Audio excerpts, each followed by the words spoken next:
ఈ ప్రభుత్వానికి అయితే ఇంకా సరిగ్గా 3 ఏళ్ళు మాత్రమే టైం ఉంది. ఇన్ కేసు ఒకవేళ ప్రభుత్వ మార్పిడి అనేది జరిగితే, నేను జరుగుతుందని అన్న ఒకవేళ జరిగితే ఈ అభివృద్ధి మాట ఏంటి, ఎన్నాళ్ళు టైం పట్టే అవకాశం ఉంటుంది? దాదాపు 99 కదా, 100కి 100%. ప్రస్తుతానికి ఆప్షన్ అయితే వేరే లేదు. ఆయన చేసినా చేయకపోయినా మా గవర్నమెంట్లో ఈ తప్పులు జరిగినాయి, ఈసారి మేము ఈ తప్పులు జరగకుండా చూసుకుంటాం, సర్దిద్దుకుంటాం అనే చెప్పట్లా. ఇప్పుడు కూడా విధ్వంసానికే పాల్పడుతున్నాడు. ఆయన పరామర్శించడానికి పైన ఎక్కడైనా శవం వస్తే వస్తాడు, కానీ లేకపోతే మీరు ఇప్పుడు పోరాటం చేయడానికి అనేక సమస్యలు ఉన్నాయి. మీరు రాజధానిలో అవినీతి జరుగుతుంది అంటున్నాడు.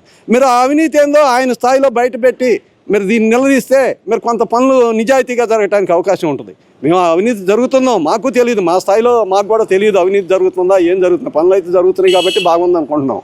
మీరు ఆయన స్థాయిలో ఆయన తెలిసినప్పుడు ఆయన ఏమన్నా మామూలుగా మేము మాట్లాడినట్టు మీడియా ముందుకు వచ్చి సోషల్ మీడియా దగ్గరికి వచ్చి మేమేదో మాట్లాడినట్టు మాట్లాడకుండా సోషల్ మీడియాతో పెట్టినట్టుంది, కానీ ఆయన ప్రెస్ మీట్ పెట్టినా మంచి సక్రమంగా పెట్టినట్లేదు. ఆయనకు ఆధారాలు దొరుకుతాయి, ఎందుకంటే మాజీ ముఖ్యమంత్రి, మరి వ్యవస్థ అంతా తెలుసు కాబట్టి ఆయనకి అటువంటి ఏదైనా అవినీతి జరుగుతుంటే ఆధారాలు దొరుకుతాయి.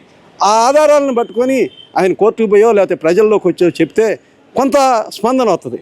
కానీ అటువంటి చేయట్లా. ఎవరన్నా చచ్చిపోతే వాడు ఎవడన్నా చచ్చిపోయి, వాడు రౌడీ చచ్చిపోయి, గొండా చచ్చిపోయి, ఆయన పరామర్శించాడు ఎవడు? నిన్న అసలు ఏం మాట్లాడాడు? సీది అప్పలరాజు కొడుకు, వాడు అమాయకుడు, నీట్ పరీక్ష రాశాడు, 18 సంవత్సరాల పిల్లోడు, వాడు యాక్సిడెంట్ చేస్తే వాడిని అరెస్ట్ చేస్తారా, వాడి మీద కేసు పెడతారా అంటే అసలు ఒక బుర్రా బుద్ధి ఉన్న మనిషి మాట్లాడే మాట అది. అతను యాక్సిడెంట్ చేయాలని చేయలా, యాక్సిడెంట్ అనే అనుకోకుండా జరిగేదే యాక్సిడెంట్ అంటారు. జరిగిన దానికి ఏమైంది? అతను సీది అప్పలరాజు వాడు మినిస్టర్ చేశాడు, మరి డాక్టర్ అంటున్నారు. మీరు అటువంటి వాడు ఎమ్మటే అక్కడికి వెళ్ళాడు.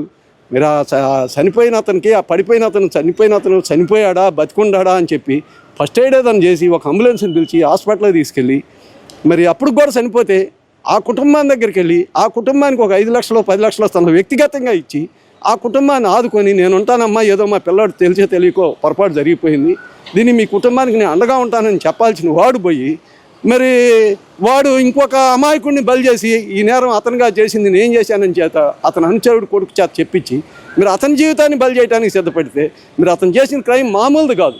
అదేంటి తెలియని అమాయకుడు నాలాంటాడు అమాయకుడు చేసింది కాదు, ఒక మినిస్టర్ చేసింది. వాని మీద కేసు పెట్టి వాడిని అరెస్ట్ చేస్తే ఈయన వాడిని పరామర్శించడానికి 5 గంటలు 2 గంటలు పోయే ప్రయాణాన్ని 5 గంటలు పోయి ఆడ విధ్వంసం పెట్టి ఒక లేడీ ఎస్ఐ మీద. దీనికి సంబంధించిన ఫుల్ వీడియోని హలో అమరావతి ఛానల్లో అప్లోడ్ చేసాం. ఆ లింకు కింద ఉన్న ప్లే బటన్ క్లిక్ చేస్తే మీకు కంప్లీట్గా ఆ వీడియో అయితే చూడొచ్చు. తప్పకుండా చూడండి. అలాగే ఈ వీడియో నచ్చితే లైక్ చేయండి, మా ఛానల్ని సబ్స్క్రైబ్ చేసుకోండి. Thanks for watching.